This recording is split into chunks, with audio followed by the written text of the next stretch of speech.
A happy welcome to my English class once again. In our last class, we discussed about that lesson module third,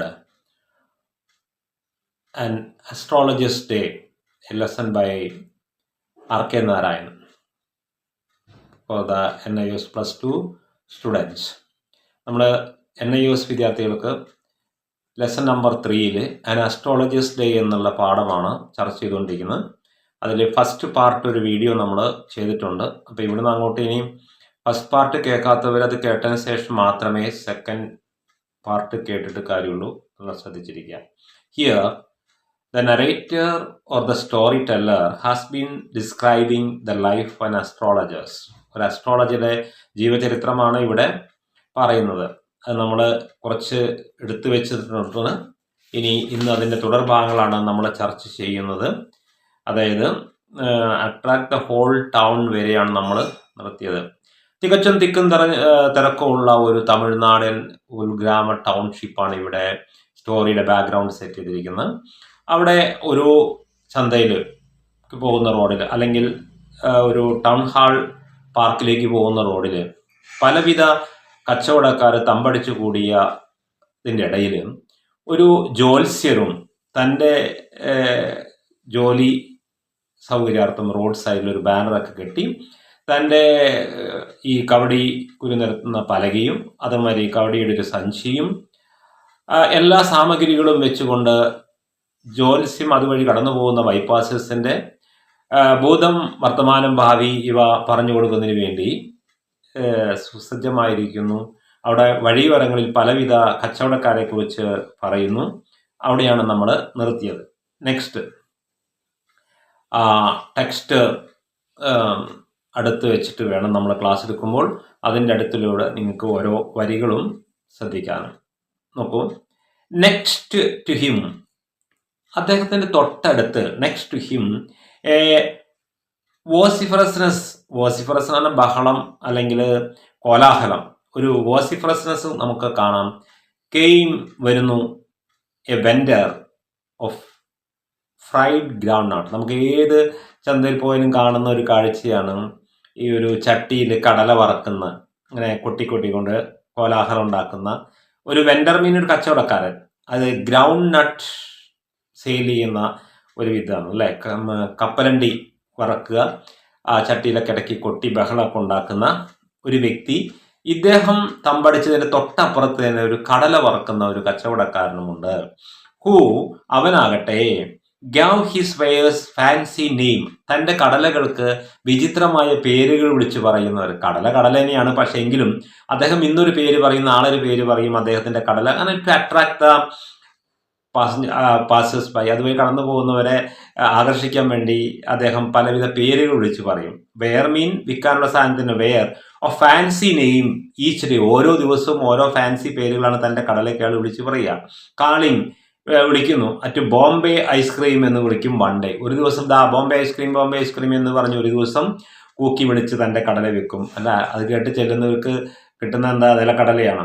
and on next day, പിറ്റേ ദിവസം അതേ വേറിനെ അദ്ദേഹം വിളിക്കുന്നത് ഡൽഹി ആൽമോണ്ട് എന്ന് വിളിക്കും. അതായത് ഡൽഹിയിൽ കിട്ടുന്ന ബദാം ആൽമോണ്ട് എന്ന് പറയും പിറ്റേ ദിവസം.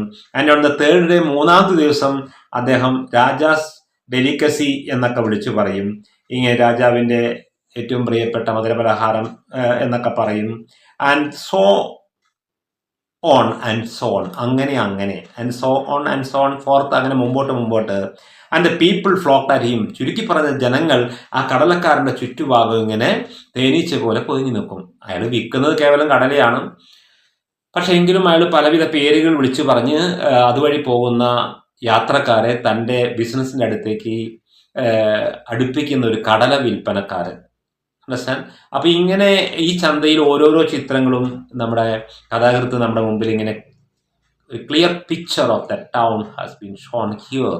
Next, A considerable portion of this crowd, ഈ ജനാവലിയുടെ പറയത്തക്കതായ ഒരു ഭാഗം, കൺസിഡറബിൾ എന്നാണ് പറയത്തക്കതായ പോർഷൻ, ഭാഗം ഓഫ് ദിസ് ക്രൗഡ് ഡാലീഡ് ബിഫോർ എന്നാണ് സമയങ്ങളെ, ഡാലീഡ് ബിഫോർ ദ അസ്ട്രോളജിസ്റ്റ് ടു, പറയത്തക്ക മോശമില്ലാത്ത ഒരു കൂട്ടം ജനങ്ങളും ഡാലി എന്ന സ്പെൻഡ് ദ ടൈം, സമയം കളയും ബിഫോർ ദ ആസ്ട്രോളജർ ടു. ഇതാ തൊട്ടിപ്പുറത്ത്, കടലക്കാരന്റെ തൊട്ടിപ്പുറത്ത് ഈ നമ്മുടെ പണിക്കരുണ്ടല്ലോ, ജ്യോത്സ്യർ, ആ പ്രവചകനും അദ്ദേഹത്തിന്റെ അടുത്തും ജനങ്ങൾ കുറച്ച് പേര് തടിച്ചു കൂടാറുണ്ട്. ദ അസ്ട്രോളജർ, നമ്മുടെ കഥയ്ക്ക് പ്രധാനം നമ്മുടെ അസ്ട്രോളജറാണ്. അതാണ് മറ്റ് പലവിധ കച്ചവടക്കാരും പല ക്യാരക്ടേഴ്സിനും എഴുത്തുകാരും കാണിക്കുന്നുണ്ടെങ്കിലും നമ്മുടെ ഈ കഥയിൽ ഏറ്റവും പ്രധാനപ്പെട്ടത് ഈ അസ്ട്രോളജറാണ്. And the astrologer transacted his business by the light. ഈ അസ്ട്രോളജർ ഉണ്ടല്ലോ, അയാൾ തൻ്റെ ഇടപാടുകൾ അല്ലെങ്കിൽ തൻ്റെ പ്രവചനങ്ങളിലേക്കെല്ലാം ട്രാൻസാക്ട് ചെയ്യുന്നത്, ഇന്ററാക്ട് ചെയ്യുന്നത്, കമ്മ്യൂണിക്കേറ്റ് ചെയ്യുന്ന ജനങ്ങളുമായിട്ട് എങ്ങനെയാ? His business by the light of, അദ്ദേഹത്തിന് ബൾബോ കറണ്ടോ ഒന്നുമില്ല, നോട്ട് ഇലക്ട്രിഫൈഡ് ടൗണോ, ഇലക്ട്രിഫൈഡ് ടൗൺ അല്ല, അതുകൊണ്ട് ഇദ്ദേഹത്തിന്റെ ലൈറ്റ് ഓഫ് എന്താണ്? എ ഫ്ലയർ മീൻ ജ്വലനം, ഒരു which crackle and smoked up above, പുക പൊന്തുകയും ഇടയ്ക്കിടയ്ക്ക് ജ്വലിക്കുകയും ചെയ്യുന്ന, എവിടെയാണ്? ഒരു സ്റ്റൗ ഉണ്ടാവൂലേ കടല വറുക്ക ആൾക്കാരുടെ, ഗ്രൗണ്ട് നട്ട് അല്ലേ, ഗ്രൗണ്ട് നട്ടിനെ ആ കടല വറക്കുന്ന ഗ്യാസ് സ്റ്റൗവിന്റെ വെളിച്ചമാണ് ഇദ്ദേഹത്തിന്റെ വെളിച്ചം. അദ്ദേഹത്തിന് കറണ്ടൊന്നുമില്ല. ഹീപ്പ് കൂമ്പാരം, ഇങ്ങനെ കടല വറുത്ത് കൂമ്പാരിച്ചു വെച്ചിരിക്കുന്ന ആ ചിമ്മിനി അല്ലെങ്കിൽ ആ സ്റ്റൗവിന്റെ അടുത്തുനിന്ന് അരണ്ട് വരുന്ന പ്രകാശത്തിലാണ് ഇദ്ദേഹത്തിന്റെ ബിസിനസ് നടത്തി പോരുന്നത്. അതാണ് അദ്ദേഹത്തിന് കറണ്ടൊന്നുമില്ല നിയർ ബൈ എന്നുള്ളത്. ദെൻ അടുത്തത്, അപ്പൊ എന്താ നമുക്ക് അവിടെ കാണാൻ പറ്റുന്നത്? നല്ല വ്യക്തമായി കടല വിൽക്കുന്ന ഒരു കടലക്കാരൻ, ആ കടലക്കാരന്റെ തൊട്ടടുത്ത് ജ്യോത്സ്യർ, അദ്ദേഹത്തിന് ഈ കടലക്കാരന്റെ അരണ്ട വെളിച്ചത്തിലാണ് അദ്ദേഹം ബിസിനസ് നടത്തി പോരുന്നത് എന്ന്. Next, half the enchantment of the place, അവിടുത്തെ ആ സ്ഥലത്തിന്റെ ഒരു പകുതി ആസ്വാദനം എന്ന് പറയുന്നത് half the enchantment, entertainment of the place, ആ സ്ഥലത്തിന്റെ വാസ് ഡ്യൂ ടു, അത് കാരണമാണ്, ഏത്? ഡ്യൂ ടു ദ ഫാക്ട്, വസ്തുത, that it did not have the benefit of എന്ത്? Municipal lighting. എന്നാൽ മുനിസിപ്പാലിറ്റിയുടെയോ പഞ്ചായത്തിന്റെയോ നഗരത്തിന്റെയോ ഒന്നും ലൈറ്റിംഗ് ഫെസിലിറ്റീസും ഒന്നും അവിടെ ഇല്ല. അതാണ് ഏറ്റവും എടുത്തു പറയേണ്ടതായ ഒരു കാര്യം. The place was light by shop light. പിന്നെ അവിടെ എന്താ പ്രകാശം എന്ന് പറയുന്നത്? കച്ചവടക്കാരുടെ, കടക്കാരിൽ നിന്ന് ബഹിർഗമിക്കുന്ന പ്രകാശം മാത്രമേ ഉള്ളൂ. അവിടെ പെട്രോൾ മെക്സോ അല്ലെങ്കിൽ വല്ല പന്തമോ ചൂട്ടോ അല്ലൊക്കെ വെച്ച് കെട്ടിയിട്ടുള്ള മണ്ണെണ്ണ വിളക്കോ അങ്ങനത്തെയൊക്കെ ലൈറ്റിംഗ് മാത്രമേ ഉള്ളൂ. ഇന്നും നമ്മുടെ പല കുഗ്രാമങ്ങളിലും പോയാൽ തമിഴ്നാട്ടിലൊക്കെ ഇന്നും അങ്ങനെ തന്നെയാണ്. അപ്പോൾ വലിയ ലൈറ്റിംഗ് ഫെസിലിറ്റീസ് ഒന്നുമില്ല. ദ പ്ലേസ്, ആ സ്ഥലം, വാസ് ലൈറ്റ്, പ്രകാശിച്ചു നിൽക്കുന്നു, കത്തിക്കപ്പെടുന്നു. ലൈറ്റഡ് തന്നെ. ബൈ ഷോപ്പ് ലൈറ്റ്, കടകളുടെ വെളിച്ചത്തിലാണ് ആ സ്ഥലം തിളങ്ങി വിളങ്ങി നിൽക്കുന്നത്. നമ്മൾ ഈ കഥയിലേക്ക് ഇങ്ങനെ എഴുത്തുകാരൻ വല്ല കൊണ്ടുവരികയാണ്. നമ്മൾ കഥയിലേക്ക് ഇപ്പോഴും പ്രവേശിച്ചിട്ടില്ല. Then 1 or 2 had a hissing gas light. 1 or 2 പേർക്ക് ഇങ്ങനെ എന്ന് പറഞ്ഞ് ഊതുന്ന, ഹിസ് ചെയ്യുന്ന ഗ്യാസ് ലൈറ്റും ഉണ്ട്, ഗ്യാസിന്റെ ലൈറ്റും ഉണ്ട്.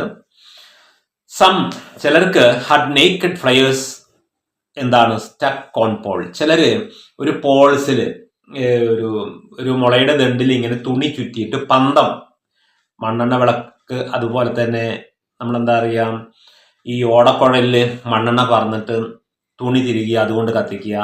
അല്ലെങ്കിൽ ഒരു പോൾസിൽ, ഒരു ദണ്ടിന്റെ അറ്റത്ത് തുണി കെട്ടിയിട്ട് ഒരു പന്തം ഉണ്ടാക്കി അത് കത്തിക്കുക. അതാണ് ചിലർക്ക് നേക്കഡ് ഫ്ലയേഴ്സ് എന്ന് പറയുന്നതാണ്. നഗ്നമായ പന്തം, സ്റ്റക്ക് ഓൺ ദ പോൾസ് ചിലരൊക്കെ ഉണ്ട് അല്ലെ. പണ്ടൊക്കെ നാട്ടിൻ പ്രദേശങ്ങളിലൊക്കെ ഈ ഓലച്ചുരുട്ട്, പന്തം, ഇതൊക്കെയാണ് ഉണ്ടായിരുന്നത്. അതൊക്കെ ആ മാർക്കറ്റിൽ നിന്ന് ആലോചിച്ച് നോക്കും. മാർക്കറ്റിൽ കറണ്ട് വെളിച്ചമില്ല, പകരം ചിലയിടത്തൊക്കെ ഇങ്ങനെ പന്തം കുത്തി വെച്ചിട്ടുള്ള, ഇത് വളരെ കുറച്ച് പണ്ടുള്ള ഒരു കഥയാണ്. Then some were light by, ചിലര് ലൈറ്റ് പ്രകാശിപ്പിക്കുന്നുണ്ട് ബൈ എന്ത്? Old cycle lamp 1 or 2. പണ്ട് ഈ സൈക്കിളിന്റെ മുന്നിൽ ഒരു ഡൈനാമിക് ഒരു ബൾബുണ്ട്. അതിങ്ങനെ ചക്രം കറക്കുമ്പോൾ ആ ഡൈനാമിറ്റ് പ്രവർത്തിച്ച് അതിൽ നിന്ന് ഇങ്ങനെ കത്തുന്ന സൈക്കിളിന്റെ പ്രകാശത്തിൽ ചിലര് അവിടെ പ്രകാശം തന്റെ ബിസിനസ് നടത്തി പോരുന്നുണ്ട്. Some are light up by the cycle lamp, സൈക്കിളിന്റെ ലാമ്പ്. ഇന്നത്തെ സൈക്കിൾ നമുക്കത് കാണുന്നില്ല, ഇന്നൊക്കെ ബാറ്ററി ലൈറ്റ് ആണ്. പണ്ട് അങ്ങനെയല്ല, ഈ ടയറുമിലേക്ക് ഒരു പണ്ടുള്ള ഒരു ജനറേറ്റർ ഉണ്ടാക്കിയിട്ട്, സ്മാൾ ജനറേറ്റർ ഉണ്ടായിട്ട് അതിന്റെ ചക്രം ഈ കറങ്ങണ അതിന്റെ ടയറിലേക്ക് ഘടിപ്പിച്ചാൽ അത് കറങ്ങുമ്പോൾ ഇങ്ങനെ സ്പീഡിൽ കറങ്ങിയാൽ കത്തും ലൈറ്റ്. അങ്ങനത്തെ ഒന്ന്. Flares stuck on poles and some were light by the cycle lamp and 1 or 2, 1 or 2 like ഈ അസ്ട്രോളജിയെ പോലെയുള്ള ആൾക്കാർ അവർക്ക് ലൈറ്റും ഇല്ല. അവർ പിന്നെ എങ്ങനെയാ മാനേജ്ഡ് നിയന്ത്രിക്കുന്നു വിത്തൗട്ട് ലൈറ്റ്. ചിലർക്ക് ഓഫ് ദ ടൈം, ചിലർക്ക് ആ ടൗണിന്റെ പ്രകാശമില്ലാതെ മറ്റുള്ളവരുടെ പ്രകാശത്തിന്റെ ഔദാര്യത്തിൽ അല്ലെങ്കിൽ അതില് തന്റെ ബിസിനസ് നടത്തിപ്പോരുന്നു. നമ്മളെ അസ്ട്രോളജർക്ക് ഈ പ്രധാനപ്പെട്ട കഥാപാത്രത്തിന് അദ്ദേഹത്തിന് ഈ ലൈറ്റിങ്ങും ഇല്ല, പന്തും ഇല്ല, ചൂട്ടും ഇല്ല, സൈക്കിൾ ലാമ്പ് ലൈറ്റും ഇല്ല, അയാൾക്കൊന്നുമില്ല. അയാൾ പിന്നെ അവിടെ തന്റെ ബിസിനസ് നടത്തി പോരുന്ന മറ്റുള്ളവരുടെ പ്രകാശത്തിന്റെ ഔദാര്യത്തിലാണ് എന്നുള്ളത്. തൊട്ട് അപ്പുറത്ത് കടലക്കാരുണ്ടല്ലോ, അയാളുടെ സ്റ്റൗവിൽ നിന്ന വെളിച്ചം, it was a bewildering criss cross of light ray. അയാൾക്ക് കിട്ടുന്നത് വളരെ അത്ഭുതപ്പെടുത്തുന്ന ക്രിസ് ക്രോസ്, അങ്ങോട്ടും ഇങ്ങോട്ടുള്ള വെട്ടം, criss cross of light rays, മറ്റുള്ളവർ കത്തിക്കുന്ന പ്രകാശത്തിന്റെ ധാരയിൽ, ആൻഡ് മൂവിങ് ഷാഡോ, ഇടയ്ക്ക് ഇളകിക്കൊണ്ടിരിക്കുന്ന നിഴലുകൾ. ആൾക്കാർ കടന്നു പോകുമ്പോൾ അവരെ നിഴൽ അങ്ങോട്ടും ഇങ്ങോട്ടൊക്കെ ഇളകിക്കൊണ്ടിരിക്കും. ആ നിഴൽ വെളിച്ചത്തിലും അതുപോലെ തന്നെ മറ്റുള്ളവരുടെ ലൈറ്റിങ്ങിന്റെ റേസിലുമാണ് ഈ ഈ ബാഹ്യം അല്ലെങ്കിൽ നമുക്ക് മറ്റുള്ളവരുടെ പ്രവചനം നടത്തുന്ന ഈ പണിക്കർ തന്റെ ബിസിനസ് നടത്തി പോരുന്നത്. ദെൻ ഈ കഥ ലേശം സിമ്പിളാണ്, പക്ഷെ ലാംഗ്വേജുകളൊക്കെ കുറച്ച് കട്ടിയാണ്. ദെൻ ദിസ് സ്യൂട്ടഡ്, ഇത് ഉചിതമാക്കി ദ അസ്ട്രോളജർക്ക് വെരി വെൽ. ഈ പണിക്കർക്കാണെങ്കിൽ, ഈ ജ്യോത്സ്യനാണെങ്കിൽ നല്ല വെളിച്ചം ഉണ്ടായാലും ബുദ്ധിമുട്ടാണ് തൻ്റെ ബിസിനസ്സിന്. അപ്പം അല്പം നമുക്ക് പറയാറില്ലേ, അതായത് പ്രകാശം ശരിക്ക് ചിലർക്ക് ബുദ്ധിമുട്ടാണെന്ന്. അതല്ലേ, വെളിച്ചം ദുഃഖമാണുണ്ണി തമസല്ലോ സുഖപ്രദം എന്ന് പറയുന്ന പോലെ ചില ബിസിനസ് നടത്തണമെങ്കിൽ പ്രകാശം, ചില കള്ളത്തരങ്ങളൊക്കെ ഒപ്പിക്കണമെങ്കിൽ പ്രകാശം അത്ര നല്ലതല്ല. അപ്പം ഇയാളെ സംബന്ധിച്ചോളം ഈ പ്രകാശം അത്ര ഉണ്ട് നല്ലതല്ല എന്നാണ്. Suited the astrology very well. കോമട്ട് 4 എന്ന് പറഞ്ഞാൽ ബിക്കോസ്, കാരണം, ദ സിമ്പിൾ റീസൺ, കാരണം വളരെ സിമ്പിളാണ്. That he had not the least intended, കാരണം എന്നല്ല, അദ്ദേഹം തീരെ താല്പര്യമില്ലാത്ത, ഇൻറ്റന്റ് ഇല്ലാത്ത ടു ബി എൻ അസ്ട്രോളജർ ആവാൻ വേണ്ടി അസ്ട്രോളജർ ആയതല്ല, സാഹചര്യങ്ങൾ അദ്ദേഹത്തെ അസ്ട്രോളജർ ആക്കിയതാണ്. ശരിക്കും ഹോരശാസ്ത്രമോ അല്ലെങ്കിൽ അസ്ട്രോളജിയോ നേരാമണ്ണം പഠിച്ച് ഒരു പണിക്കരായ ആളല്ല, ഒരു ജ്യോതിഷരായ ആളല്ല. അപ്പൊ ഒരു ചെറിയ മുറി വൈദ്യൻ അല്ലെ എന്ന് പറയുന്നതല്ല അസ്ട്രോളജർ. വെൻ എപ്പോ ഹി ബിഗാൻ ലൈഫ്, തന്റെ ജീവിതം ആരംഭിച്ചപ്പോൾ അസ്ട്രോളജിയിൽ തന്റെ ജീവിതം എത്തിപ്പെടണം എന്ന് വിചാരിച്ച് അതിലേക്ക് പ്രവേശിച്ച ആളൊന്നും അല്ല ഇദ്ദേഹം എന്ന് പറയുന്നു. അപ്പോൾ അവിടെ അതാണ് ഏറ്റവും പ്രധാനപ്പെട്ടത്. ആൻഡ് ഹി ന്യൂ, അവനറിയാം, no more of what was going to happen to others. And he knew, അയാൾ അറിഞ്ഞിരുന്നു, നോ മോർ, അയാൾക്ക് പറയാം നോ മോർ, അധികമൊന്നും അറിയില്ലായിരുന്നു. No more of what was going to happen, എന്താ സംഭവിക്കാൻ പോകുന്നത്, ടു അതേഴ്സ്, മറ്റുള്ളവരുടെ ജീവിതത്തിൽ എന്താ സംഭവിക്കാൻ പോകുന്നത് എന്നുള്ളത് വ്യക്തമായി അസ്ട്രോളജി പഠിച്ചവരൊന്നും അല്ല. ദാൻ അതിനേക്കാൾ ഹി ന്യൂ, അവൻ അറിയുന്നത് ഇത് what was going to happen himself next minute, അടുത്ത നിമിഷത്തിൽ തനിക്ക് എന്താണ് സംഭവിക്കാൻ പോകുന്നത് എന്ന് അറിയുന്നതിൽ ഉപരി മറ്റുള്ളവരുടെ ജീവിതത്തിൽ എന്താണ് അവരുടെ ഭാവി വരാൻ പോകുന്നതെന്ന് ഒരു പിണ്ണാക്ക അല്ലെങ്കിൽ ഒന്നും അയാൾക്ക് അറിയില്ല. പിന്നെ എന്തൊക്കെയോ എങ്ങനെയോ ഒരു സാഹചര്യത്തിൽ അദ്ദേഹം ഒരു പ്രവാചകൻ അല്ലെങ്കിൽ ഒരു അസ്ട്രോളജറായി മാറിയതാണ്. ശരിക്കും ഏത് ശാസ്ത്രവും നമ്മൾ കൈകാര്യം ചെയ്യുമ്പോൾ ആ ശാസ്ത്രം അടിവരയിട്ട് പഠിക്കണം. പക്ഷെ ഇദ്ദേഹം അസ്ട്രോളജി ശരിക്കും പഠിച്ചിട്ടൊന്നുമില്ല. അങ്ങനെയാണ്. Circumstances make a man what he is എന്നുള്ളത്. സാഹചര്യമാണ് എപ്പോഴും ഒരാളെ അയാളാക്കുന്നത്. ഇപ്പോൾ ഒരു കള്ളൻ ഒരിക്കലും ജന്മനാ കള്ളനൊന്നുമല്ല. But circumstances make him become a അദ്ദേഹം അങ്ങനെയാണ് ഒരു തീഫായി മാറ്റുന്ന ഒരാളെ. അപ്പൊ അതുപോലെ ചില പ്രത്യേക ജീവിത സാഹചര്യങ്ങളാൽ ജ്യോത്സ്യരായ ഒരു പണിക്കരാണ് ഇദ്ദേഹം എന്ന്. And going to have himself, he was as much a stranger. ചുരുക്കി പറഞ്ഞാൽ അദ്ദേഹം ഒരു അപരിചിതനാണ്, വിചിത്രവാനാണ് ടു ദാറ്റ് സ്റ്റാർ. ഈ ജ്യോത്സ്യം പഠിക്കുമ്പോൾ ഏറ്റവും കൂടുതൽ വേണ്ട ഒന്നാണ് ജന്മനക്ഷത്രങ്ങളെ കുറിച്ച്, അല്ലെങ്കിൽ ഓരോരോ നക്ഷത്രങ്ങളുടെ ഇപ്പോഴത്തെ പൊസിഷൻ, അത് ഓരോ രാശിയിലൂടെ കടന്നു പോകുമ്പോൾ ഈ നക്ഷത്രത്തിന്റെ സ്വാധീനങ്ങളെക്കുറിച്ചോ നക്ഷത്രങ്ങളെക്കുറിച്ചോ ഒന്നും അതിന് അശ്വതി ഭരണി ഇങ്ങനെ നക്ഷത്രങ്ങളൊക്കെ ഉണ്ടല്ലോ, മലയാളത്തിലാണ്. അതൊന്നും അദ്ദേഹത്തിന് അറിയില്ല. He was much stranger to the stars as were his innocent customers. തൻ്റെ നിഷ്കളങ്കരായ കസ്റ്റമേഴ്സിനെ പോലെ തന്നെ അദ്ദേഹത്തിനും ഈ അസ്ട്രോളജിയെ കുറിച്ച് ഒന്നും അറിയില്ല എന്നതാണ്. ആൻഡ് യെറ്റ് എന്നാലും ഹീ സെഡ്, അവൻ പറഞ്ഞു തിങ്സ് കാര്യങ്ങൾ വിച്ച് പ്ലീസ്ഡ്, അത് സന്തോഷിപ്പിക്കുന്നത്, ആൻഡ് അസ്റ്റോണിഷ്ഡ് അത്ഭുതപ്പെടുത്തുന്നത് എവരിവൺ. എന്നാലും എല്ലാവരെയും അത്ഭുതപ്പെടുത്തുകയും എല്ലാവരെയും പ്രീതിപ്പെടുത്തുകയും സന്തോഷിക്കുന്നതുമായ ചില ഭാവി പ്രവചനങ്ങൾ അയാൾ പറഞ്ഞു ഒപ്പിച്ചു പോരുന്നുണ്ട്. അത് എങ്ങനെയാണ്? That was more A matter of study. അത് കേവലം ഒരു പഠനത്തിൽ നിന്ന് അദ്ദേഹം സ്വായത്തമാക്കിയ ഒരു കഴിവാണ്. ഒരാളെ മുഖഭാവങ്ങൾ, നിൽപ്പ്, ഇരിപ്പ് ഇതൊക്കെ കണ്ടാൽ നമുക്ക് ഒരാളെ കുറിച്ച് പറയാമല്ലോ. അല്ലാണ്ട് അസ്ട്രോളജി ഒന്നും അയാൾ പഠിച്ചിട്ടില്ല. പക്ഷെ എന്നാലും ഒപ്പിച്ചിട്ട് അദ്ദേഹം ഈ തൻ്റെ തൊഴിൽ മുന്നിലേക്ക് കൊണ്ടുപോരുന്നു എന്നാണ്, അതാണ് പറയുന്നത്. അപ്പൊ ഇവിടെ അസ്ട്രോളജറെ കുറിച്ച് ചെറിയൊരു വിവരണം തരികയാണ് എഴുത്തുകാരൻ.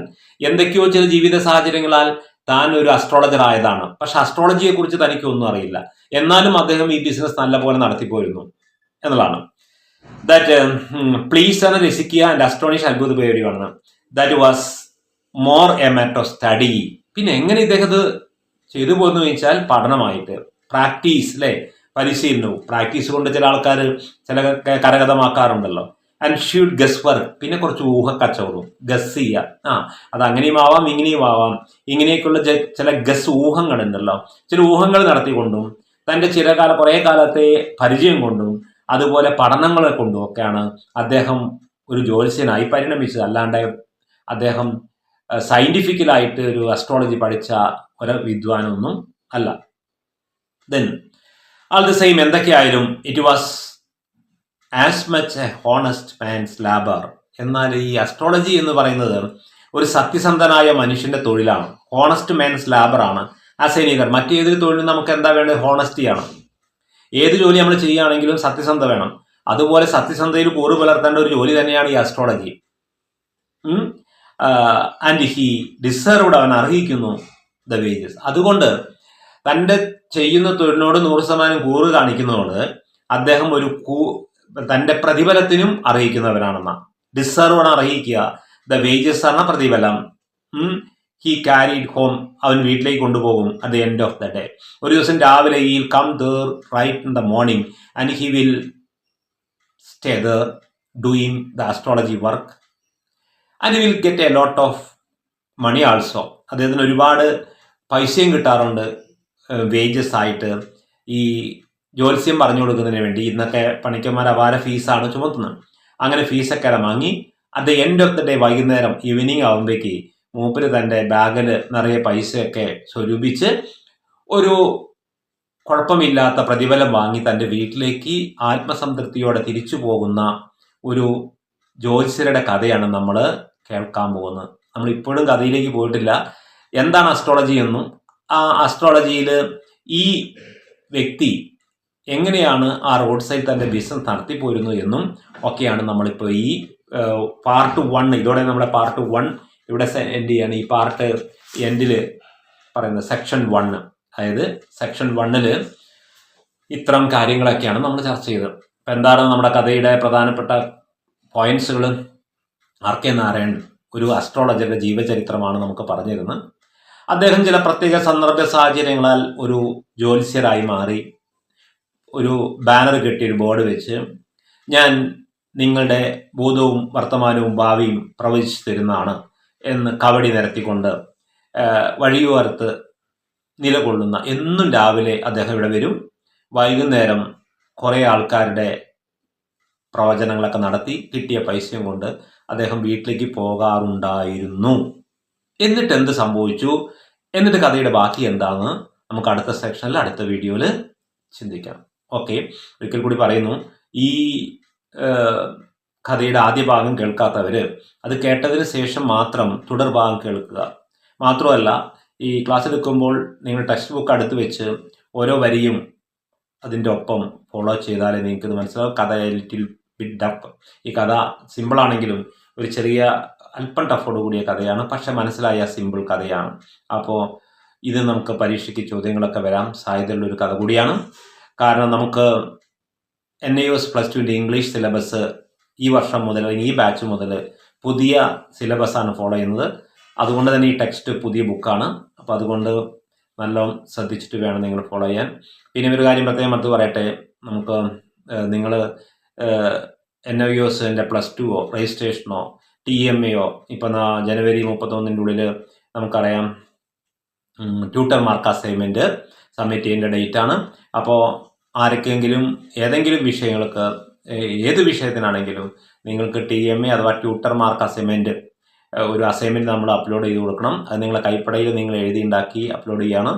പക്ഷേ നിങ്ങൾക്ക് അത് എഴുതാൻ അറിയാത്തവർക്ക് റെഡിമെയ്ഡ് TMA നമ്മൾ അയച്ച് കൊടുക്കുന്നതാണ്. PDF ആയിട്ട് അത് നോക്കി നിങ്ങൾ എഴുതി അപ്ലോഡ് ചെയ്യാവുന്നതാണ്. മാത്രമല്ല NIOSൻ്റെ ഏത് കാര്യങ്ങളെക്കുറിച്ചും PVN ഗ്ലോബൽ നിങ്ങൾക്ക് വ്യക്തമായി പറഞ്ഞു തരുന്നതാണ്. ഏത് കാര്യങ്ങൾക്ക് വേണ്ടിയും നിങ്ങൾക്ക് നമ്മുടെ കോൺടാക്റ്റ് നമ്പറുമായി ബന്ധപ്പെടാവുന്നതാണ്. എൻ്റെ കോൺടാക്റ്റ് നമ്പർ 9387801833 ആണ്. Okay, wait for my next video.